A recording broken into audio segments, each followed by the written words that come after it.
So with that, is there any questions that we have from the press? I mean, I'm available to do a one-on-one if you need it, or if anybody has any questions on this, on topic, off topic, we'll try. Emil Paparella. Senator, I'm a stay-at-home dad, and I'm getting phone calls from people that are saying that, hey, run to your computer, it's all showing errors and all this stuff. Is this what you're proposing to take care of this? That's a different scam. What you need to do there, in fact, I got that same phone call on Microsoft. It was a Microsoft. They're telling you that go to your computer right now because somebody's infiltrated your computer, and if you work with us, we can stop this and we can prevent all your information going anywhere. It's sad that we've come to this point. As I said, what's good about technology also works to our disadvantage sometimes. The advantages outweigh the disadvantages, but on the other hand, you need to be aware of this. So the best thing we can do then is to communicate with people.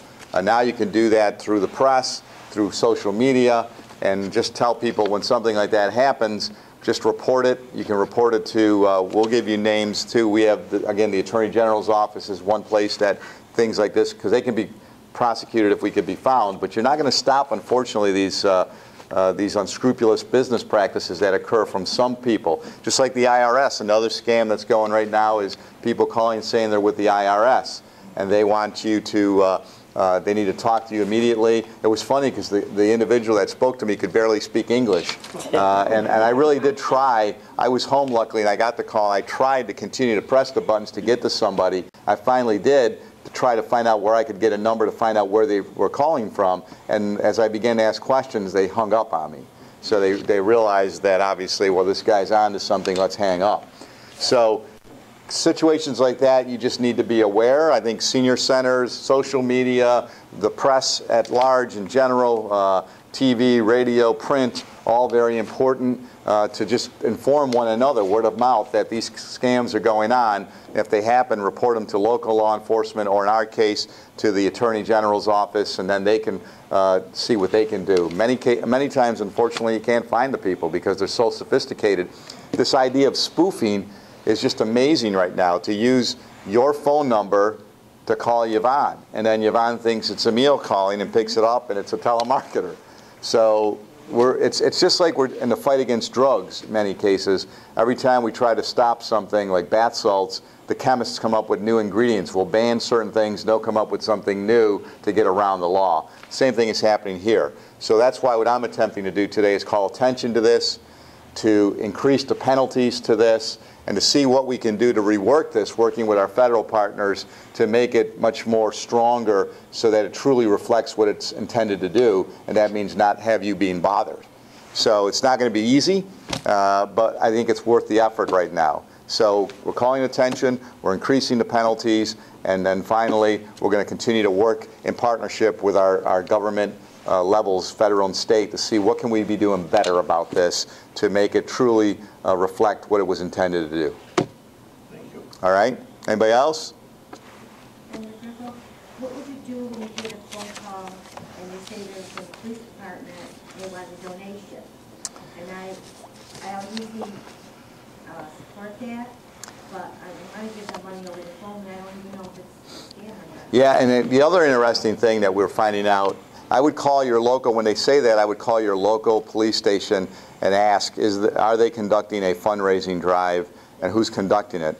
The other point that I just had a meeting with somebody else from Kiwanis in Rome who brought to my attention that even when they're legitimate sometimes, some of these companies, they take a greater percentage for the organization that's benefiting from this, the benefactor, gets only a small amount of your donation. So say you gave a $25 donation, they might only get $5 of that, and 20 will go to this firm that's doing this. So that's crazy too. So I'm not sure. In that case, I would suggest that you call whoever's calling you. If it's the Sheriff's Benevolent Association, call the Sheriff's Department and say, are you doing this? Or if it's PBA, call the police department. Or if state police, call the state police barracks in Marcy or Oneida and say, do you know if this is really going on? Because I'm getting these type of calls. My advice to you always is check. Before you make any commitment of any type in any way, always check it out. ask somebody else, call somebody. You can call our office. We do a lot of constituent services. We'll give you our cards here. If anybody needs to ever call our office, we're listed in the book. Call the senior center. Let us all, we can look into these things for people before you go too far into it. That's my advice to my parents, to all of you. Unfortunately, you've got to be a little cynical and skeptical when you get any type of phone call right now, because there's all of this type of activities going on. But this is beyond the scams. This is, in my opinion, a law that exists. And if you have a law in the books, then you should be able to make the law work, and you should make sure there's a penalty for violating the law. Sure. One of the phone calls that you should pick up is from AARP. We have something, we have something called the Fraud Watch Network. And again, the Fraud Watch Network. It's a way for our members to report in when they're hearing frauds and scams, when they're getting those phone calls from the IRS or whoever it claims to be.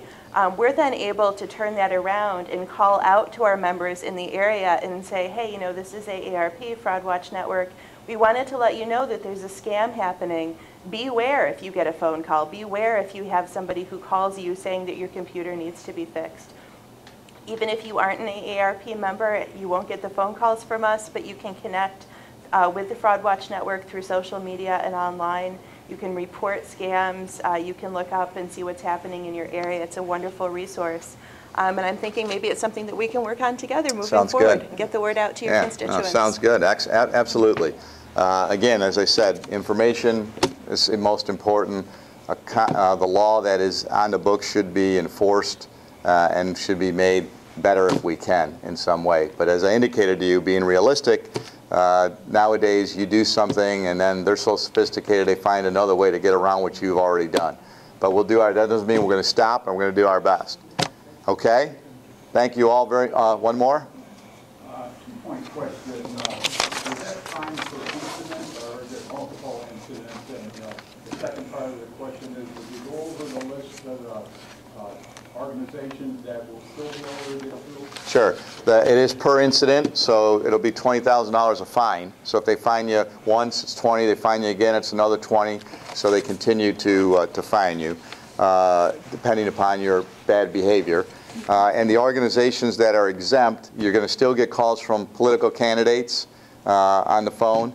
You're going to get calls from charities.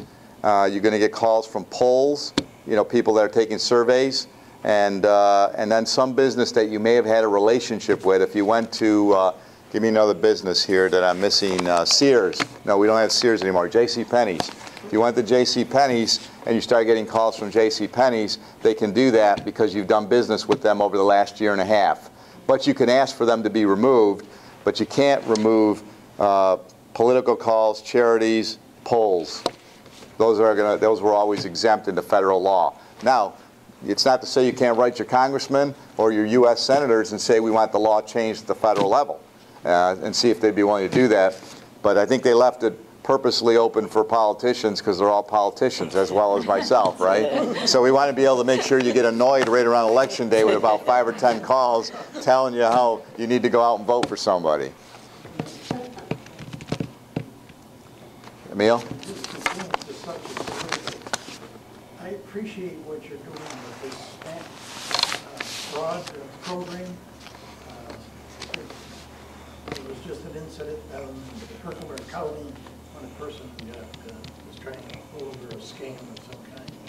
So I appreciate your efforts on that part. This Medicaid is killing us. Right. And that's why we're trying to make it statewide, because we know that counties are very limited in what they can do. Even though there's some great programs here. In fact, we worked on one when I was there, and I know the county exec has really enhanced a lot of the enforcement here, but we need to give you some teeth statewide. And again, these programs were always meant to be transitional. We talked about this. They were never meant to be permanent. They were to help people during challenging times when you have a unique circumstance and a need that you can demonstrate that, yes, we should be there as a safety net to help you. But they should not be in perpetuity. You should not be generation after generation on the same programs, and then they have those programs being abused beyond the fact that you're dependent upon them. But that one's going to be a real tough one to get done because a lot of my New York City friends don't agree with me. And they have a lot of weight in the legislature and the governor. The governor actually wants to make it easier to get these programs right now. He's come out saying that he wants to make it easier to get access to these programs as opposed to, and all I'm saying is I want it to be more accountability. Some people have already misconstrued and mischaracterized what I'm saying that we're callous and we're trying to go after people. It's not true.